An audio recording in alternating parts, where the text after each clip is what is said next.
start, and I would just like to say welcome to our first in what will be a series of discussions where we engage with our network members, and we're calling this Voices of Lyme, where we hear a little bit more about different disabilities in a deeper way. So today we will hear some more insights into chronic health conditions. And before I turn it over to our moderator and the panel, I'd like to just tell you a little bit about Lyme Connect. For those of you who are joining who are maybe not a member of our network or one of our partners, welcome. We're happy to have you here. And just to let you know that Lyme Connect is a not-for-profit organization, and our mission is to rebrand disability through achievement. And we do that by attracting, preparing, and connecting high potential university students and professionals, including veterans, with all different types of disabilities into our network. So if you're joining us and you are a person with a disability, we encourage you to join our network and learn more about all of the services and opportunities that we provide. Some of those include different scholarships or leadership programs that you can apply for. We also have internships and full-time careers that we promote from our corporate partners. So whether you're joining us from Canada or the US, check out our website and see the full list of our amazing corporate partners. So if you were to join the network, all of our network members are provided with tools and self-confidence and the connections that help them attain, or you attain, your personal and professional goals. And we are supported in our work by our corporate partners who we also in turn help attract, hire, and advance employees with disabilities.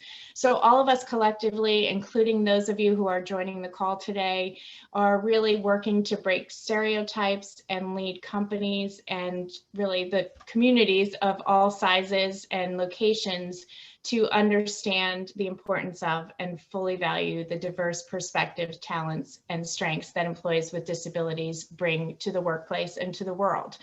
And we're really excited to kick off this first panel discussion with some of those amazing people who bring all of these incredible strengths into the workplace.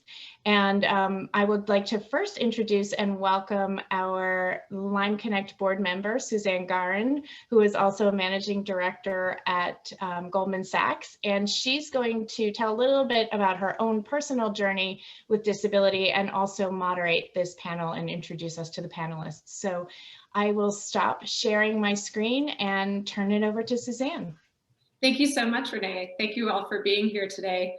This is a topic that's very near and dear to my heart, and I'm excited that we have the chance to talk about different people's experience with chronic health conditions.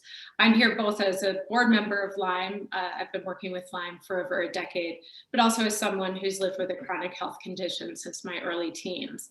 I have Ehlers-Danlos syndrome, which if you look it up on Wikipedia is a very random grab bag of health issues and mobility issues, including hearing loss, vision loss, congenital heart disease, orthopedic injuries, and mobility challenges. And so I live this firsthand every day, and I've really enjoyed getting to know our panelists and learning about their experiences and seeing the commonality between a number of different conditions that we have. So I'll try not to monopolize today because I could talk all day about this topic, but I want to give our panelists a chance to introduce themselves. I'll start with Logan, if you want to go first, please. Absolutely. Hi, everyone. I'm Logan. I'm a software engineer at Microsoft, and I first came into contact with Lyme Connect because I received the Google Lyme Scholarship a few years ago. So a little bit more about me. I've been diagnosed with an undifferentiated spondyloarthropathy, which is kind of a mouthful. But basically what it is it's a precursor to ankylosing spondylitis. So the symptoms include like the large ones are joint and back stiffness and pain, digestive issues, and eye issues, so like eye pain. And really they affect me day to day because they make my life kind of unpredictable. But they've also kind of driven me into the path that I'm on, becoming a software engineer, because it's a career that's successful to that, and it also helps me aid others while living with my disability and learning how to manage it. And that's a little bit about me. Great, thanks for being here. Naive, would you like to introduce yourself? Yes, of course, Suzanne. A little bit about me, what can I say? I am Naive Contreras. I'm a doctoral student and a TA at the University of Toronto in Canada. I'm also have been diagnosed with HIV, HIV positive, and also have other disabilities that go along and exacerbated because of the illness, such as asthma and chronic insomnia. I have been with Lyme Connect, an ambassador of Lyme Connect since 2017, first in Vancouver and now in Toronto. And living with the HIV is it had different stages. At the beginning was very difficult. I remember going to the doctor's office and getting that news. It was dreadful, but slowly progressed into something more positive. I got after 2 years after I was diagnosed, I started taking medication and the virus was suppressed. So that's good news. And I live a very healthy and active life. Yeah, that's something about me. Great. Rachel? Awesome. Hello. I'm Rachel. I am a consultant at McKinsey & Company in our Dallas office, where I focus on customer experience and customer care. I also have Crohn's disease, which is an inflammatory bowel disease. Basically, I have inflammation throughout my digestive system, which causes a range of issues, including stomach aches, fatigue, and other digestive-related things. I was diagnosed as a senior in high school and have lived with the disease for 7 years now. And I've been part of various parts of the Lyme Connect network. So I was a fellow for university students back in 2016. And this past fall, joined the Foundation Program for Young Professionals. So really excited to be here with you guys today. Great, thank you all for being here. So our first question, I think everyone touched on a little bit in their intros, but we'd love to hear from each of you a little bit more about how having your particular chronic health condition affects you, first professionally, and then if there's other ways personally that you would like to mention as well. Logan, I'll go back to you to start this one. Yeah, certainly. So personally, it's I think with a lot of chronic diseases, it just makes life rather unpredictable. So I don't want to go too in depth into like the symptoms of that I deal with, but there are days when I'll wake up and I can't really get out of bed because I can't move my joints, and there are other days when things feel a lot better. So personally, it's something that that makes life hard, but really makes it unpredictable. But professionally, that's kind of driven me into, as I said earlier, where I am. In my career, I decided to be a software engineer because there are so many ways you can apply it to helping people. And I think having software engineers that understand people with, chronic illness or disability is important when building software that those people will be using. So it's driven me toward that, and it's also a career that can be, done with. It gives you like a flexible work schedule, and lets me, do what I want to do while also dealing with the things I struggle with. Rachel, do you want to go next? Sure. So for me, Crohn's impacts all my digestive system.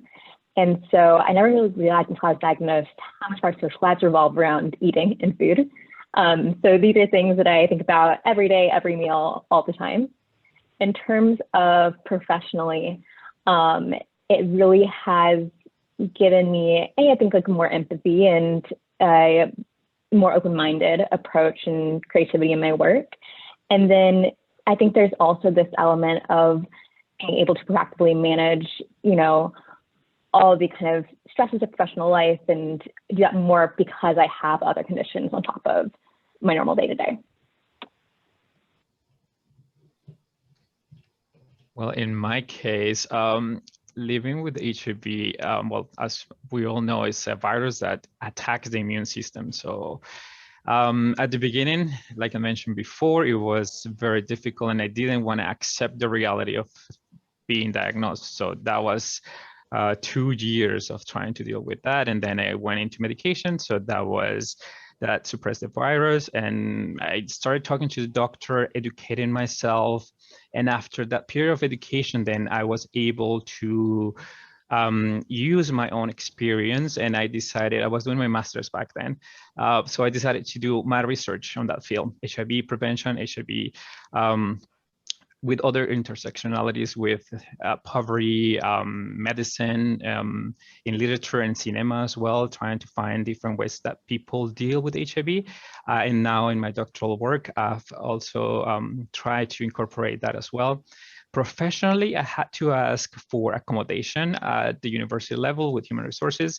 They have been very accommodated, they have been very understanding. And after I opened up, it took me a few years. And I think that was the issue, that I was trying to limit myself. The stigma and all those things wasn't external, but it was coming from me. Once I realized that I could actually have people who would be understanding and willing to help, they actually gave me ideas into my research. They have been very accommodating. I have met with my supervisor, for instance, twice every 2 months. Twice a month actually, to talk about the progress, about my life, and it make me feel like I belong. I'm part of the community. So this is very, very important to me. That sounds like a really great experience. That actually sort of dovetails with the next question, which was how your colleagues and employers responded when you disclosed your health condition, and what's been most helpful or could have been more helpful. And I have a lot of thoughts on this as well, but maybe Rachel, if there's anything you wanted to add to Naeed's comments. Sure. As a consultant, my project team changes about every 8 weeks. So I disclose all the time. And I think that the most helpful things that people do when I disclose is just ask questions. And, if you don't know what Crohn's is, if you want to learn more about how it impacts my professional life, just ask. I'm an open book.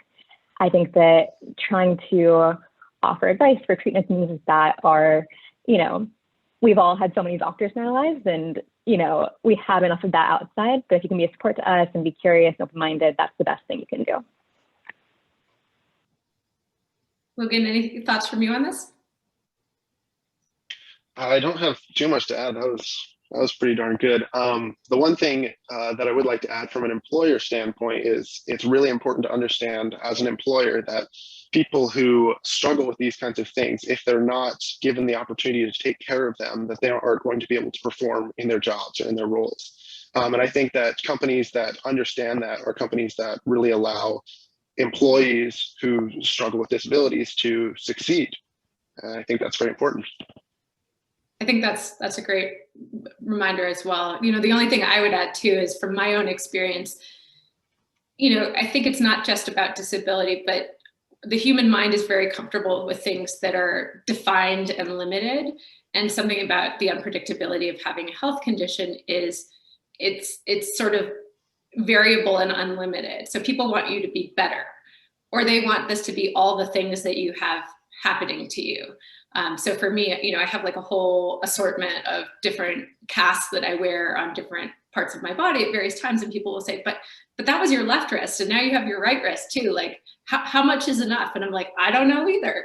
But I think that people have a harder time with undefined diseases or health conditions, which I think is some of what we all live with every day.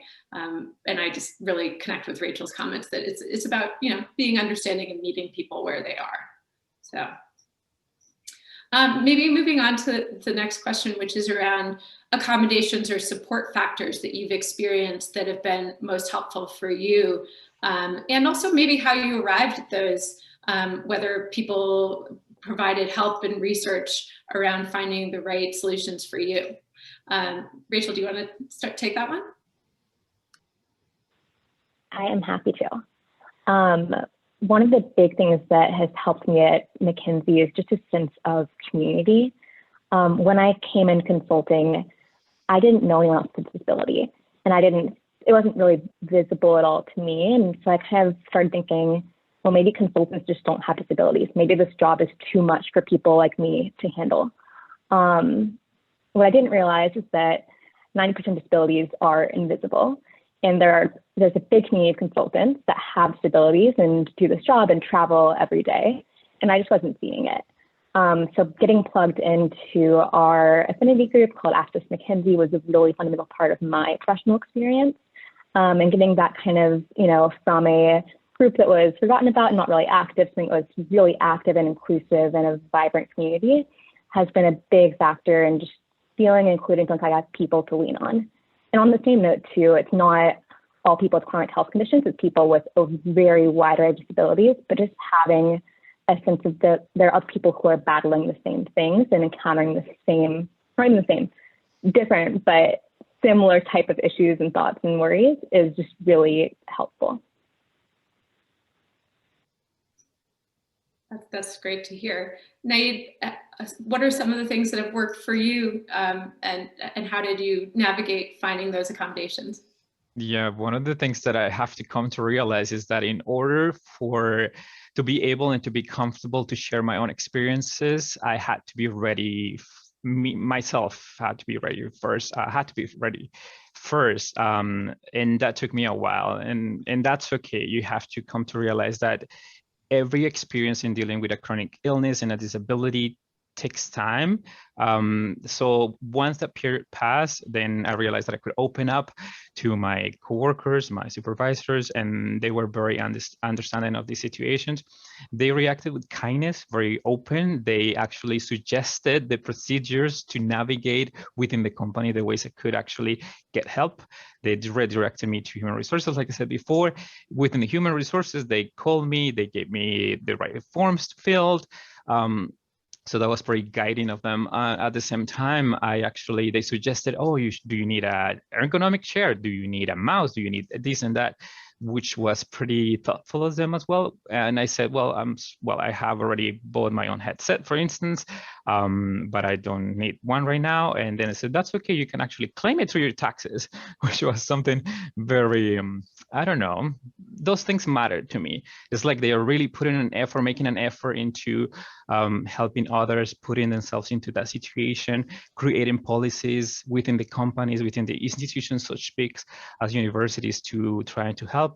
They also suggested me to take yoga classes, one-on-one with them, all kinds of classes for me to try to excel. And I do appreciate that a lot. That's fantastic. The only other accommodation I'd throw out there for those employers on the Zoom today is Zoom. I would say I never asked to work from home, but the flexibility of the last year and the fact that everyone is seen from the chest up has been a different experience that I never had in my professional life before.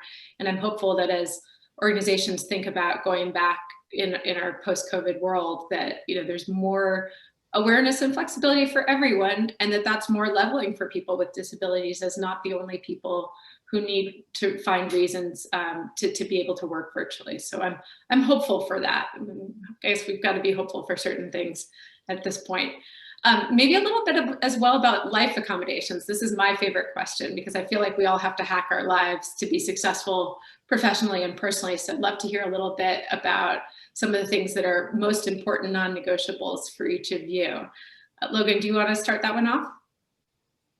Yeah, certainly. And I think the most important thing when it comes to like these life accommodations is really educating yourself and understanding, not just what you're dealing with currently in your life, but what you may have, have to deal with in the future, because chronic illness and disease, it progresses, and understanding that, and that'll help you determine what you need to change in your life to make life work for you. So like, for instance, for me, some of the things that I started doing, like that I became very rigid about is getting enough sleep at night, making sure I'm exercising daily, and making sure my schedule is flexible to accommodate for the unpredictability that I experience in my life. And I feel bad because those tips might not help people who are struggling with a different disability, but that's what's worked for me. Rachel, what's worked for you? For me, the biggest thing has been proactively managing stress. So Crohn's disease has no known cause and no known cure. So there's no real consensus on what causes it, but people think that it's triggered by stress. And that was certainly true for me. I was a senior in high school writing college apps and very much stressed out when all of this hit. And I've noticed that, since that point, when I've been the most stressed out in my life, my symptoms get worse. And so it's been things like in the working world, talking to my manager and be like, hey, I have a lot on my plate, help me prioritize. Things like that help me figure out what's most important and what I need to get done for the day. And then in general, too, I think that, like Logan said, being really rigorous about sleep, about exercise, about food, just keeps me at a really good baseline so that when those fluctuations in health do hit, I'm at a good spot to take those on. Naeed, how about you? Yeah, I also have to second Rachel's and Logan's opinions on this as well. For me, I had to come to the realization that I've been teaching 2 classes remotely this year, 2 Spanish classes. So at the beginning, it helped me keep my sanity in a sense, because I felt like I was going to be protected from the outside world and all that COVID was going to affect our world. So I was thinking, how can I maintain my own sanity, my physical health, and also my mental health? So at the beginning, that was pretty good for me. I was trying to also but later on, once after a year of teaching online classes now, I have also trying to find a balance between my mental health, my physical health. I've tried to get into yoga, trying to go for running outside more often. So I'm trying to, when the gym was open at the beginning, I was trying to be more active. Now it's closed. So yeah, that's the thing. I have to compensate somehow. Going for walks, that's important as well. Skyping with my family, with my friends, trying to create these bubbles anywhere I can. Zoom has been a great tool in the sense that I could actually talk to people in Colombia. So that was great as well. And trying to keep an open conversation with my doctor as a way to find ways to help myself. So yeah. Those are all great tips. And I think what's so interesting about this question is that I think the world is coming our way, which is whether you have a disability or not, people are becoming more, scientific about managing stress and how much sleep affects your productivity and performance professionally or in athletics or anything else. And so I feel like in my adult life, my friends have come to a place where they recognize some of the things that looked unfun when I was 22. And now, everyone sort of says, yes, I need to find the right diet for me and the right sleep patterns for me. So hopefully we were on the cutting edge of some of these solutions. Maybe next up, a sort of different tweak on the similar theme, which is one of the things about having a chronic health condition in particular is the medical needs that may be ongoing as part of that. I'm sure we all have sort of a dream team of doctors that help us function and be our best. So how do you balance your medical needs with the rest of your personal and professional life? Naeed, do you want to start us off? Sure. In my case, I think medication has allowed me to extend my life, like fundamentally, as to say that, because the viral load was increasing after a few years. So yeah, that security of having to take medication every day allow me to function in society, function in my daily work, being able to do my things, everything that I wanted to do without having to worry so much about my condition. So that freed me in a sense. So I'm very lucky that I found that as well. And I've also focused my work. My work is demanding because I have to be a student and I'm also working full-time and I'm also researching. So it's very complex, but at the same time has allowed me to find other people who is going through the same situation within my own faculty. So finding people just by opening up and talking to them is like, oh my God, I didn't know you were going through this as well. So they privately have communicated to me that they are going through similar situations. We have bonded. So that has been very, very nice. Logan, anything you'd want to add? Yeah, sure. When it comes to things like doctor's visits and stuff like that, I guess the only thing I have to say about it is just prioritizing those, because it's really difficult, especially in the beginning. You may be seeing tons of different specialists, and depending on what you're faced with, that can continue. But one of the worst things I've done is putting seeing doctors off, and it just delays things. Oftentimes symptoms get worse. And once I switched over and started prioritizing those doctor's visits, and I got the medication I needed, and learned, what I need to do to make sure I'm handling things in my daily life, I was able to take care of other things better. So that's just a suggestion that I have regarding that.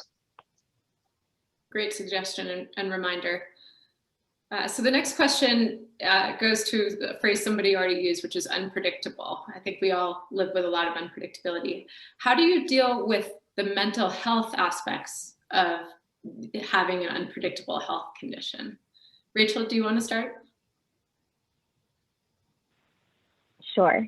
And I think it's really tricky. I think especially for me, living with an invisible disability, and one where I feel like my symptoms don't always fit the classic image of what Crohn's disease is in most people's minds. There's a little bit of this weird imposter syndrome where I don't look sick and I don't have the same symptoms as everybody else. And so it's this weird amount of like, okay, I know that I'm not normal, but how do I convey that to friends or coworkers who are, have questions about why I'm doing things differently?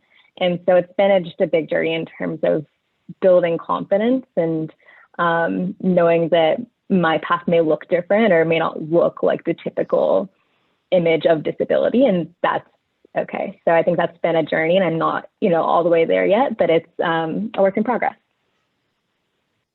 That's great. Logan, anything from you? I think Rachel's answer was pretty darn good. I think this is probably what I struggle with most regarding. I've got a lot of the physical issues. I have a handle on those with what I go through, but I really struggle with the mental health impact. So I really like what Rachel said. I'd also like to echo something she said earlier, which is keeping stress down within your life and making that a goal, because I think that really helps with mental health issues. The only thing I would add as well is just, I've had periods of pretty severe depression when my health is particularly fragile. And luckily I've been able to come to recognize that that's part of the package that I got, and that I have 3 physical therapists who work on my body, and I needed a therapist for my brain as well. And so I think part of having a physical health condition like mine is that, again, people are like, isn't this enough? You've filled your allocation of challenges. And so it's easy to not prioritize your mental health when you sort of say, I've taken all these hours out of work this week, or told friends and family about various challenges, but I've had to add taking care of my depression to the list and prioritize that. Because nothing else is manageable unless that's in a good place. And so, I tell my friends with disabilities and without that, if you have a physical therapist or a trainer for your body, you should probably have one for your mind as well. Moving on to the next question. I think we've touched on this a little bit, so, but if anybody has anything to add to what we've already spoken about, love to hear a little bit about how your particular health condition shaped who you are and changed or informed your approach to your personal and professional life as an adult. I think we've heard that as a strand throughout this, but love to draw it out a little bit more. Rachel, do you want to take that one? Sure thing. I think that Crohn's has impacted my life in so many positive ways and made me the person I am today. And despite all of the challenges of it, I am really grateful for it. I think that one of the things that has been most impactful in my life is I volunteered at camp for kids with Crohn's disease and ulcerative colitis, which is kind of like Crohn's sister disease.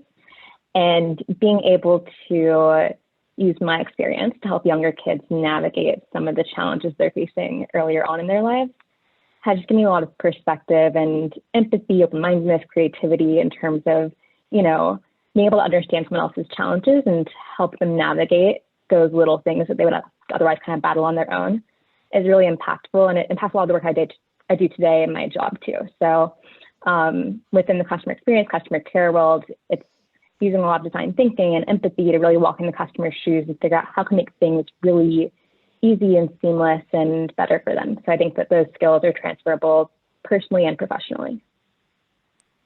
For sure. Naeed, how has it shaped you? It has been, that is a very good question, I think, because it opens the conversation into stigma and all those things. For me, I have never experienced any discrimination or stigma directly, but at the same time, I think I was imposing myself all those barriers. I was fearful that the reactions of other people towards me opening up and confessing that I had something with me. But at the same time, once I did that, I found ways to not just be part of the community, but I also find other organizations who were also working, and they asked me if I wanted to talk about my own personal experience. This experience right now has created also space for everyone to know education has come a long way, which is also a juxtaposition between what we know from HIV and prevention and what we used to know, that it was a death sentence. So we have come a long way. We can live healthy lives. So that has been something that I take to heart. It inspires me to use that positivity into other fields. I've organized a committee, and also I have invited people who are poets, who have dealt with HIV, who are within the LGBTQ community as well, to open up and talk about their experiences through poetry, to writing, to storytelling. So that has been wonderful and creates that sense of community.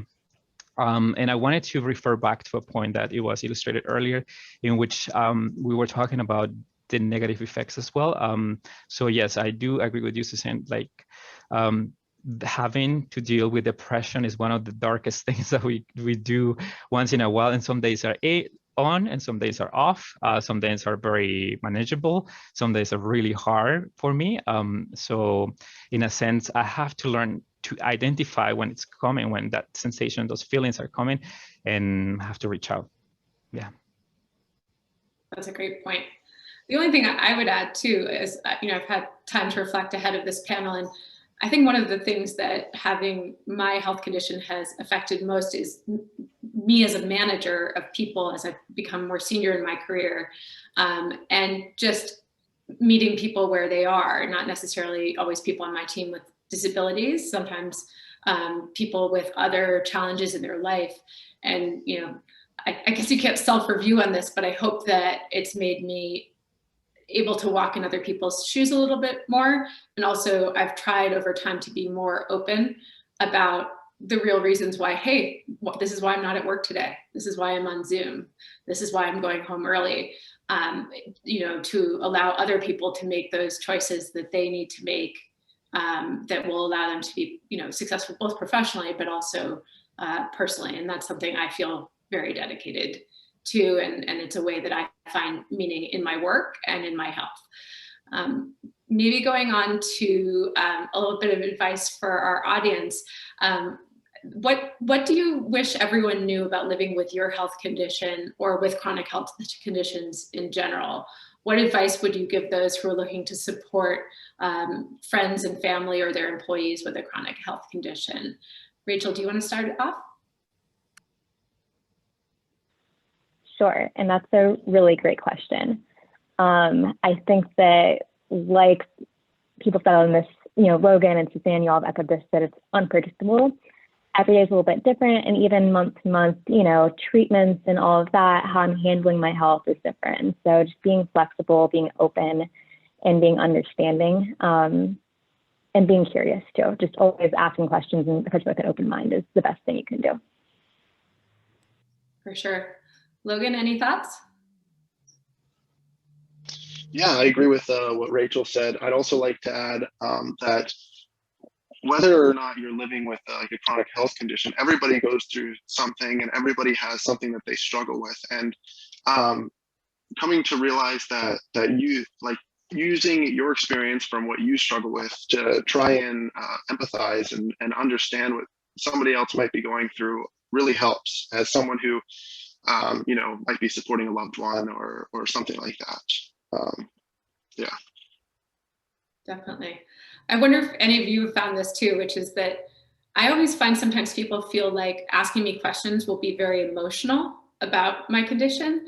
And I didn't realize it for a while. I had sort of a breakthrough on this, which is that it's not that talking about my health condition is emotional at all. I mean, you know, I have all the doctors that I talk to all the time about it. It's the insensitivity that's emotional. And so I think people need to understand that, you know, you can ask the questions, but it's how you ask the questions and what you're asking is whether that will be a good conversation, a productive conversation or not. But that's something I've thought a lot about the last couple of years.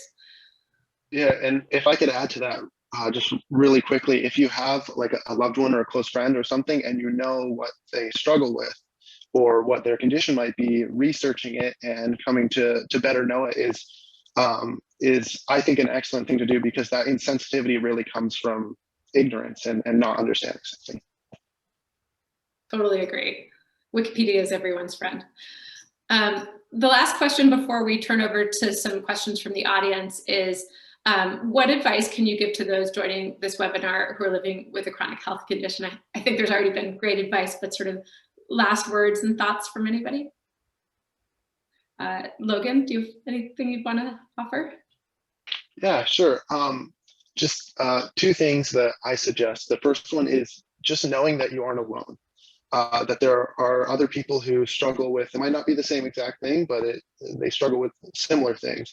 And like Rachel mentioned earlier about like employee resource groups, that's like one way of meeting people and talking to people who might be going through something similar. But even something like, you know, searching on Reddit, what other people have done to try and, you know, deal with their symptoms, or how other people feel, or how you know, mental health has affected other people who are going through the same thing you're going through, can really be helpful. It helps you realize that, you know, you're not alone. You're not crazy. It kind of helps bring down the like imposter syndrome of you know, dealing with your chronic health condition.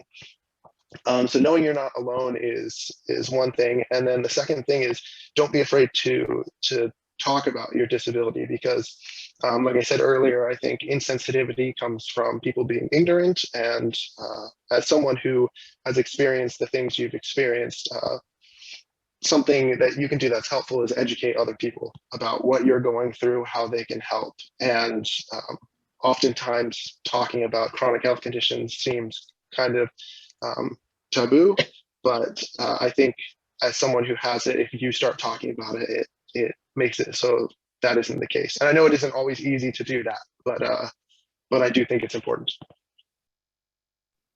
Totally agree, 100%. Naid, any thoughts from you? For sure. One of the things that I discover is that people always want to help. If you open up about your disability and your illness, that could actually propel not just you, but the people around you. So that's one of the things that I discovered about myself and about my disability and my illness.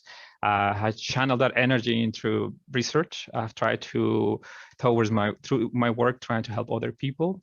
So opening up, creating a sense of community, doing things for others, that has always helped. I feel like that's one of the tricks also. Having regularly visited your doctor is very, very important. Having that channel with your nurses or people who know, experts in the field. Staying up to date with medicine, what's current, what's not, is also important, because in a sense, before I used to take a bunch of medication, many pills before, but now that has been simplified to only 2. And that is, if you have to take it every day for the rest of your life, the amount of medicine counts as well. So knowing those things also can decrease the anxieties that medication can bring to your life. And yeah, creating a good, strong sense of community is very, very important. Staying connected with your family as well. Yeah. Good reminders. Rachel?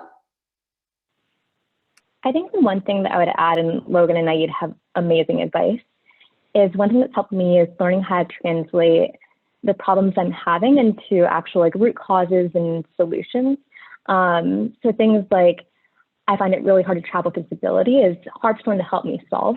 But if I can say, I have refrigerated meds and it's hard for me to get those through a TSA, they can help me brainstorm solutions. And how about you ship them to the hotel, or how about we kind of find this other way to work around? If you can figure out how to translate those kind of difficulties you're feeling into things that people can help you problem solve, I think that's kind of one of the best things that's helped me navigate my disability in the workplace. That's a great point. We're happy to take some questions from the chat if there are questions that Renee can pass on to us. They are flowing in. So thank you so much, panel, for this start. You've already shared some great insights. I apologize in advance if we don't get to all of them, but we will do our best in the next 15 minutes. I'm going to try and combine this one, and then maybe each of you can talk to it based on your own experience. One person says, as someone who struggles with EDS, I was wondering how you initially confront and bring up the frequently shifting needs, accommodations you need as you transition from college into the world. She's currently an undergrad at Harvard and would like to know how each of you broached this topic as you entered your respective careers. So that's one. And another question is about, many of you are already working. I find being a person with a disability, chronic, unpredictable condition, trying to find work it's very difficult. So advice on how you search for a job that will work despite your condition. So whether it's transitioning from college or just, being generally looking for work that suits and works with your condition. So Suzanne, I'll let you start on that and then you can moderate from there. Sure. So I would say one of the reasons I'm involved with Lyme is because the single most anxiety producing point in my life was leaving college and good health insurance and going out into the world. And this is not advice for the person asking the question, but I would say employers still need to do a better job of explaining what it's like to work at their firm so people can know upfront whether they have a reasonable chance of being successful. And I found internships very helpful in defining for myself that I could do these roles. I was able to take risks in my internships because I knew what's the worst. I can't go to work and somebody hired me for 3 months. It's not irreversible. But I acknowledge that that's a really hard time. On searching for work, certainly continues to be challenging. I think I would refer back to Rachel's previous comments, which is having partners in problem solving up front, in brainstorming the framework that would work for you in your job, I think is really useful. I think sometimes family and friends go easy on us because they love us. And so it might be things like, don't work full time or just work from home. But if you have somebody who's a partner in, here's what I want to do, here's what I think I can do, and in that conversation in a constructive way, it can be very helpful to define your parameters up front and then search for a job within those parameters. But I acknowledge that employers have a lot of work to do in, defining the core characteristics of a job that are objective, that will allow you to know if you have the opportunity to be successful in that role. Others have thoughts?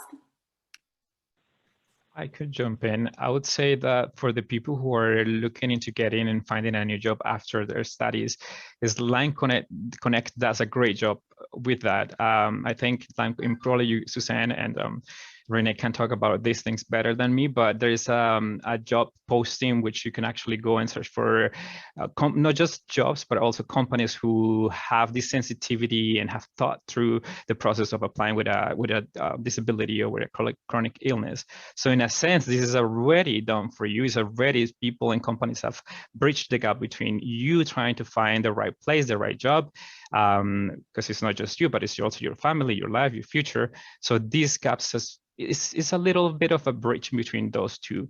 Also, we could do our own research. We could actually look for companies who have thought that disabilities or chronic illness are not a disadvantage for companies, but something that will propel them So that is a key factor as well. What companies are there out there that we could, I don't know, showcase ourselves and propose ourselves as something that we could increase productivity within the company, something that if you accommodate my needs, I'm not going to be something negative, but something that you probably can excel within the company. Those factors are very important.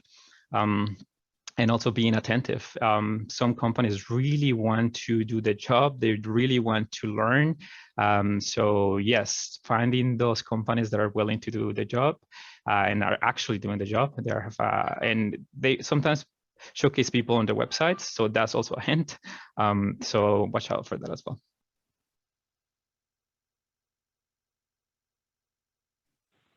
I think the last thing I would add, and Suzanne and I, you both have had great comments and insights, is that for the transition from college to the working world, I think the biggest thing for me has been figuring out how to communicate to my team what my needs are. And college is all about, me, and if I need to delay an exam, it only impacts me, versus impacting things that impact your whole team in terms of you being out, needing to shift work, learning how to kind of create working norms that make your entire team successful.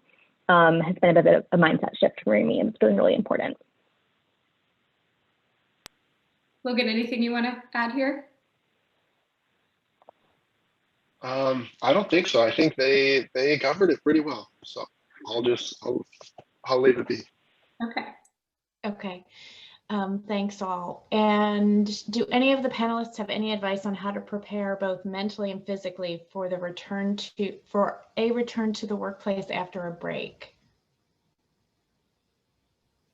I can start on this. This isn't something I've experienced a lot myself, but one thing I know that Microsoft really advocates for is people who are struggling with this to return to work part-time, or and kind of like do that for a little while and then add more hours on, so kind of create a transition period for coming back to work. Now, I know that isn't an option at all employers, but I think it's something that's really worth looking into, and something that hopefully a lot of employers are willing to accommodate.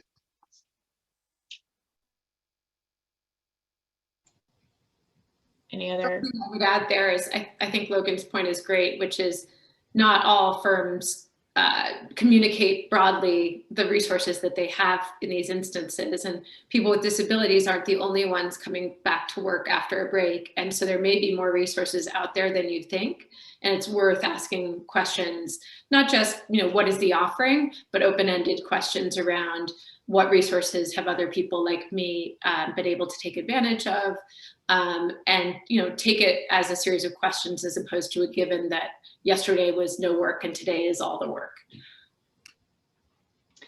I just want to make a note here that we do have a career coach on staff. So as a member of the Lyme Network, you can make an appointment with her to talk this through.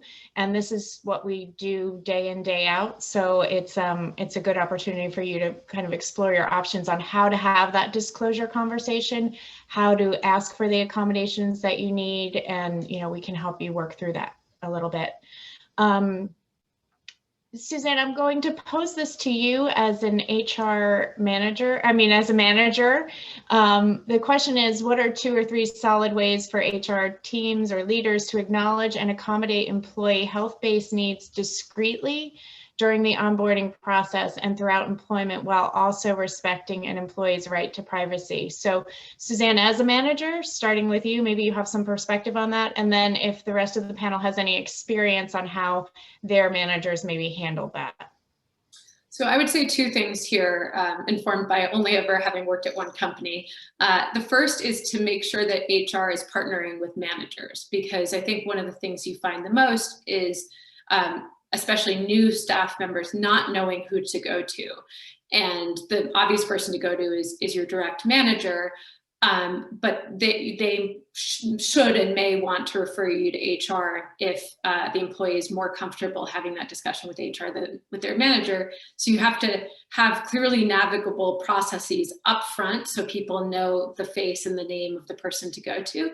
And second is, and this is just my opinion, I'm as Renee said, not an HR professional, is I think of this as being a very employee-based conversation.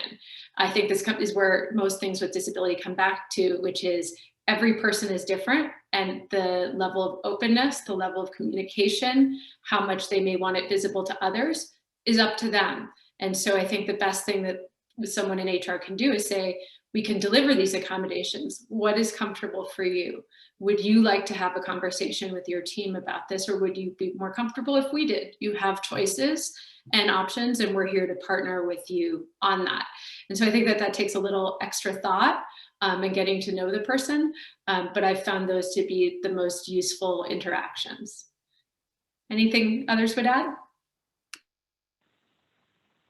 I think one really easy thing that you can do throughout the onboarding and interview recruiting process is just when you send out an email with an event invite or anything like that, have something that says like, if you need accommodations, email XYZ person, and it should be someone within HR who has experience in this area.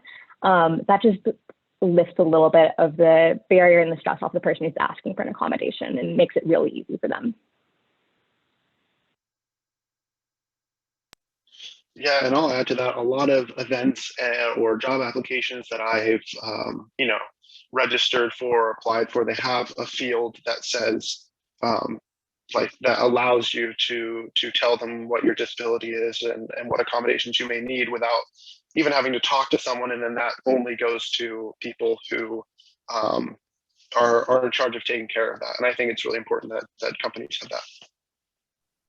And I would like to add that sometimes it depends of your individual experience as well. Sometimes you want to get that job first and then take your time and then disclose later. And I think that's valid as well. Some people's circumstances are different.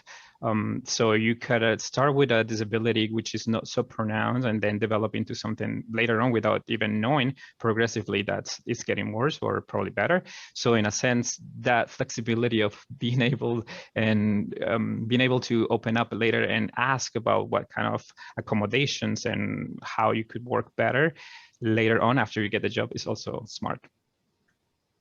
Yeah, I think that's a great point, Naeed. Thank you for saying that. And that's how we do talk about disclosure at Lyme Connect. It's not a have to or that you have to do it at any certain point, but it's when it's best for you and it sets you up for success.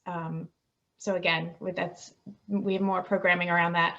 There are a few different types of questions that kind of relate to having a gap on your resume or having a period of time where you were not able to work, and due to the unpredictable nature of chronic health conditions, that's probably pretty common among this audience. I don't know if any of you have experience with having spoken to that or how you've had to address any type of gap. I have one on my resume pretty recently, so I'm in the process of explaining that to people. I think this is one of the places where we're probably like least qualified, because if somebody came to me with that, I think I'd be comfortable with as much or as little as somebody wants to say. One of the things that I always say when there's any kind of question that people feel is a little intense or a little uncomfortable is rehearsing a short answer. So I can't really tell you what the right answer is for you, but I think having just a very pithy 2 or 3 sentence answer that you've actually worked out before, and I have mine for last year, is one way that I've coped with it. Another way is to focus on competencies. And so careers are long and twisting, and sometimes it's easier for people to just read down the resume than to focus on what are the competencies that you're bringing to your job. And so if you're able to speak to the arc of your career as 4 or 5 things that you bring to this role, as opposed to my last job was here, the job before that was there, with the right employer, that will go a long way. I don't want to jump in if anybody else has any comments around that, but one person here is commenting on how they have a lot of volunteer experience, and that's how they filled their time during these gaps. And as a career coach, I would just say that is experience. It doesn't, regardless, you just didn't happen to not be paid for it. So represent that in the way that you built all these skills and you have all of this tremendous experience. And the other piece is that I think this pandemic has changed a lot in terms of people may have lost jobs because of the economy or the pandemic or the nature of their work. So I think this is really a time where gaps on the resume will be a little bit more, there'll be a little more understanding around that. I think, we only have 3 minutes left, and I think we've covered most of the questions. So if Suzanne, maybe you just want to wrap up and see if anybody has any final thoughts. Well, I'll just open it up if there's any comments that have been spurred by these last questions that anyone wanted to offer. I'll take the Zoom silence as we've covered it all. So I would just say thank you to Naeed, to Rachel, to Logan. I know it's a special thing for you to be here today sharing your experience. We really appreciate your openness. This is part of what we hope for in Lyme is people like you who are really accomplished professionals who are able to share their experience and change the face of disability and chronic illness. So thank you for being with us here today. And I just say thank you, Suzanne, for moderating. And everyone who joined, thank you for joining us today. We will have the recording. We will be sharing that out. And our next disability focus series is in May, and we're focusing on mental health. So also join as a friend of Lyme or join as the network, as a network member as appropriate. And we hope to see you for those sessions as well. So thank